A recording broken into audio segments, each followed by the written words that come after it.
like to ask you some questions. I'm here with Curtis, and I just want to ask you here in New York City. The beautiful part of New York City is that what happens here is broadcast all around the world. There are people in the UK championing specifically you and the work that you've done over the last few weeks and all the times that you've been arrested. What we're facing here in terms of immigration is obviously being felt around the world. Would you have anything you'd like to share with them? Sure. I've certainly spent a lot of time in the UK ever since they built the tunnel to Paris. A lot of the illegals go right through the tunnel and come over by boat off the North Sea, the English Channel, and they're overwhelmed. I have guardian angels in London, so I'm well aware of it, but I've been in Birmingham, Bali Heath, Marseille, and Manchester. I've been everywhere. I've been over in Scotland, so I'm well familiar with the UK and their problems. And they're going to get overwhelmed more than us because they don't have the kind of land that we do. They're limited in scope.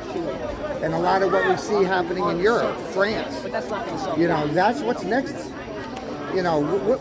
What's the end of this? I mean, where does this end? Where do you see this being a year from now, 2 years from now? Well, unfortunately, there's no unified effort to deal with it. The European Union isn't dealing with it. The UK on its own, since they broke from Brexit, they're not dealing with it. America is not leading the example. People see every day on the news illegals running across the border. We always were the country that led. But when America doesn't lead, the other countries feel like it's hopeless because we don't have the resources that America does, which is true. But the benefit of England is they're surrounded by water. They're in a better position to limit the number of illegal aliens. The problem is that tunnel, running through the tunnel from Paris right on into London, into King's Court. So true. Well, here in America, the beauty of our Constitution is that the greatest power rests in the hands of we the people. But only if we can harness that through unity and standing up and saying no. How can we best do that here in New York City, where so many people that embrace and defend and support the Constitution seemingly is outnumbered? Now, I don't think it takes a majority of people, but it takes enough people and enough numbers to come out and stand up to uphold that Constitution. Well, when I go to the supermarket and I want to buy ketchup, I have 12 brands to choose from. Right. When I want to vote, sometimes I have only one brand. Right. Look at Staten Island. Nobody's running against McMahon, the DA. Right. Nobody's running against Camellia Hanks, the Democrat, who hates cops in the North Shore. I have a candidate who's running on an independent line there, but you understand, if you don't have choice, and that means multiple parties, then you're stuck with what you have.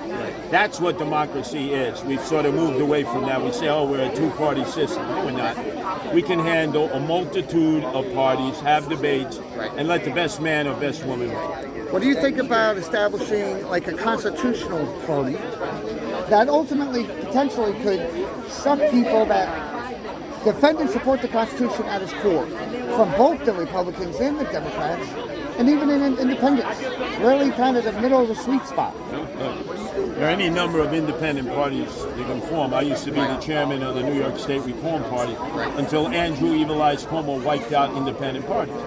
So I suggest that people stop believing the hype that only two parties should have the attention of the American people. I'm for multiple parties, multiple candidates. Everyone must debate. You must have a debate on one subject where you sit down and you have a discussion. Not like 30 seconds. How are you going to deal with a $10 billion debt? And as I said in the mayoral election against Eric Adams, I can't even tell you how I balanced my checkbook in 30 seconds. So the point is, you should have discussion. Absolutely. Thank you so much, sir. Thank you.